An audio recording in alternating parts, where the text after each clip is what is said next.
Loving Leanne with Inform Magazine, and I am here with the amazing Tootie.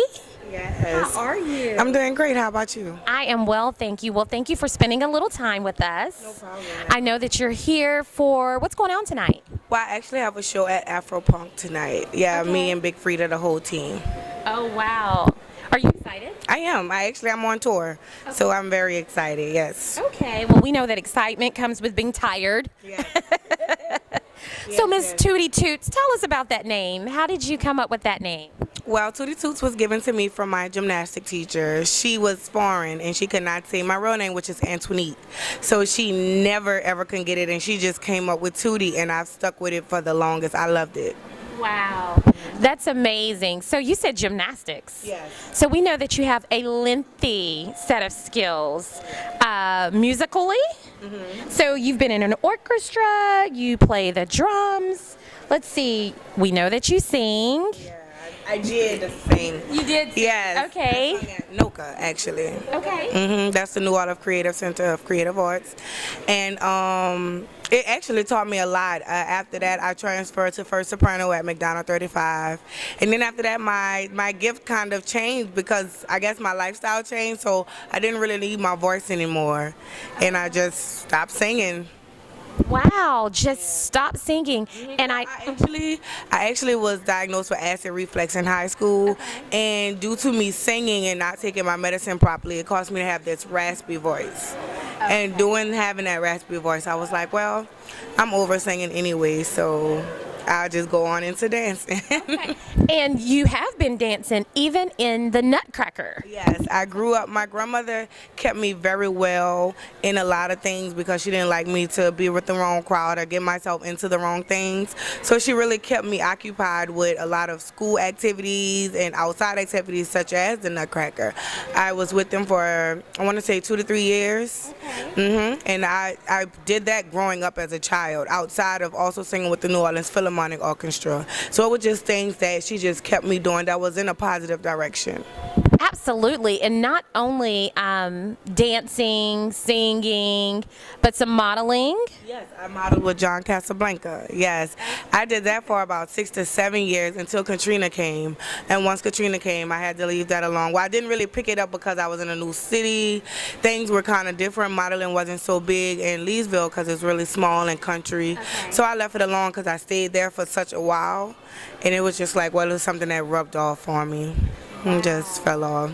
Let me just ask you, after Katrina or during Katrina, which was a very devastating time for a lot of people, did you lean on any of those talents to for therapeutic?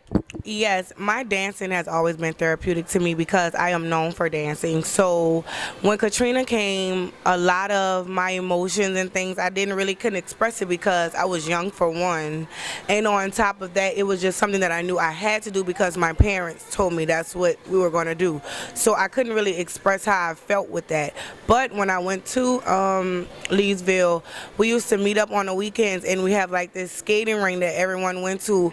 And it wasn't skating, it was just like a big old teen club, but it was in a skating rink, and that really brought out a lot of my dancing because it expressed me, and that's how I was known in Leesville. That's the girl from New Orleans who always danced, and I didn't always do bounce. I knew how to do a lot of other different dances, so I let all my energy and I put all my focus into dancing to express myself. Oh, wow, that is amazing. I know you said your grandmother leaned on you to make sure she guided you, to make sure that you stayed on a right path. So tell us about Grandma. How was she so inspirational, and what role does she play? My grandmother is a very big part in me. My grandmother is the reason I am who I am today. My grandmother never left my side. One of the things that I love to do now is mentor kids and, work with low self-esteem kids and things, because that's a background that I've come from. And I've always had my grandmother to lift me up. And it was harder for me during that time because I didn't just want to hear it from my grandmother. I wanted to hear from a peer or a friend or something. So, by my grandmother always being there and informing me that I'm pretty, it helped, but I just wanted to hear it from like a friend or something.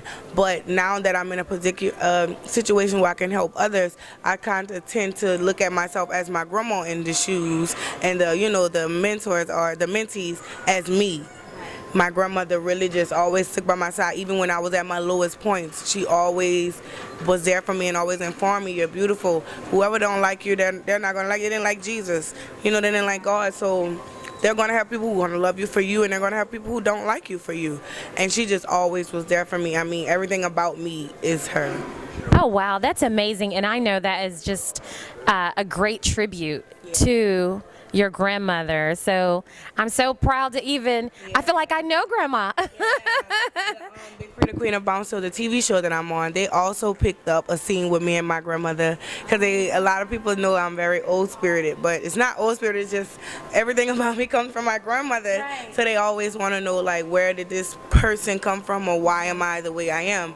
And I let them know it's all my grandmother's work. Wow, the love is all in your eyes. I promise you, it's all in your eyes for your grandmother. So tell me, give me 5 words that would describe you. Very humble, outgoing, loving, supportive, and inspirational. I love that. I love that. So we know that you have a passion for mentoring. And so what direction are you looking to take after the dance is over? Okay, after dancing, as of right now, I'm into kind of reaching out to my fans and working with my fans and talking to my fans, because a lot of kids come to me just and tell me their problems just because they say I inspire them just by me being myself. So right now I'm kind of taking all of the platform that dancing has gave me as far as with the kids, and I'm kind of just transitioning that to afterlife as far as working with kids and, you know, wanting to be a mentor and maybe a probation officer, just things like that. I just want to, whatever I do, I will take what I've learned in dancing and the people that loved me for being me and just work that into my future, because I know that it'll always be the best thing for me. I always know if you have a job and it feel like work, then it's not a, it's not a really good job. So I want to do something that I never feel like I'm going to work. I'm just going to do my passion or what I love to do. I love that, because I feel the same as well. Well, let me ask you, not that you're much older than 14, but what would you tell the 14-year-old Tootie Tootz? I would tell a 14-year-old Tootie Tootz to just be yourself and love yourself. I mean, the most beautifulest thing in a woman is self-love. I mean, if you can love yourself, can't no one pull you down, or can't no one tell you anything opposite of that, because you love yourself, and that's what matters most. That's what holds a lot of people from going forward in life, because they're so busy worrying about what other people say. So at 14, I would definitely tell them, once you love yourself and get into your own mind of loving yourself and respecting yourself, 14 is a very, very good age to just go on ahead and know that the rest of your life will be very productive and very happy and satisfying to yourself. Certainly. You know what? There are going to be some young people and some girls that are going to really be impacted just by what you share. So thank you so much. And so tell the people, how can we find you? How can we keep up with you and your tour and all that you're doing? Okay, I recently just opened a new business called the Tootie Tootz Collection, where I sell a variety of hair, lipstick, Toots gear, things like that. Everything is Tootie Tootz. My Facebook, my Instagram, my Twitter, everything is Tootie Tootz. My Snapchat is Tootie.Tootz. That's TOOTIETOOTZ. Very easy. And if you hashtag anything, hashtag Big Freedia, hashtag Tootie, I'll come up. Wow. Well, we definitely want everyone to be able to stay connected with you, just to see you ride this wave and you get everything that Grandma wants for you. Yes. So we at Inform Magazine and our readers, we are just so honored to spend some time with you. And so we know that we'll be in touch with you, and you keep in touch with us. We're now on Instagram. Yes. So yes, Inform Mag _real, the real. So make sure you check us out. And this is the Loving Leanne for Inform Magazine with the one and only Tootie Tootz.